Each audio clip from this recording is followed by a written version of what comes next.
স্মরণকালে শক্তিশালী ভূমিকম্পে বিধ্বস্ত মিয়ানমার। এখন পর্যন্ত নিহতের সংখ্যা 1000 ছাড়িয়েছে। শুক্রবার রিক্টার স্কেলে 7.7 মাত্রার ভূমিকম্পে দেশটির রাজধানী নেপিদো ও দ্বিতীয় বৃহত্তম শহর মান্দালয়ে ধ্বংসস্তূপে পরিণত হয়েছে। মিয়ানমারের পাশাপাশি ভূমিকম্পে ক্ষতিগ্রস্ত হয়েছে থাইল্যান্ডও। সামদানি প্রত্যয় রিপোর্ট।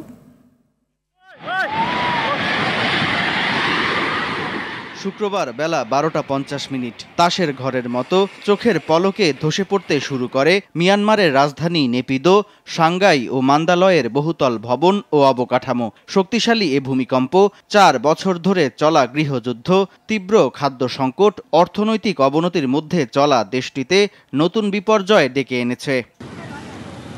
ভূমিকম্পের পর কঠিন হয়ে পড়ে মিয়ানমারের প্রকৃত ক্ষয়ক্ষতির তথ্য অনুসন্ধান। ধারণা করা হচ্ছে সবচেয়ে ক্ষতিগ্রস্ত হয়েছে দেশটির দ্বিতীয় বৃহত্তম শহর মান্দালয়। ভেঙে পড়েছে মোবাইল নেটওয়ার্ক, বিদ্যুৎ ও ইন্টারনেট সেবার বাইরে চলে গেছে লাখ লাখ মানুষ। ভেঙে গেছে বড় বড় বাঁধ, যার ফলে বন্যার আশঙ্কা দেখা দিয়েছে। চলমান যুদ্ধের কারণে ব্যাহত হচ্ছে উদ্ধার কাজ। ক্ষয়ক্ষতির প্রকৃত তথ্য সামনে আসতে দিচ্ছে না জান্তা সরকার। বিবিসির এক প্রতিবেদনে জানা গেছে দেশটিতে নিহতের সংখ্যা 1000 ছাড়িয়েছে।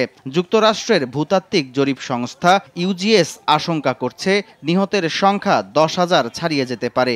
$1000 কোটি সম্পদ নষ্ট হয়েছে বলেও জানায় সংস্থাটি।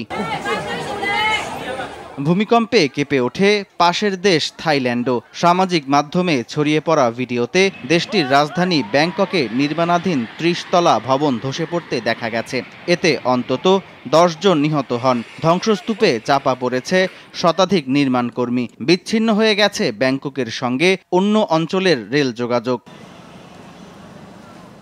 ভূমিকম্পের পরই জরুরি অবস্থা জারি হয়েছে মিয়ানমারের 6 অঞ্চল ও থাইল্যান্ডের রাজধানী ব্যাংককে। দুর্যোগ মোকাবেলায় আন্তর্জাতিক সম্প্রদায়ের কাছে সাহায্যের আবেদন জানিয়েছে দেশ দুটি। সামদানি প্রত্যয়, RTV।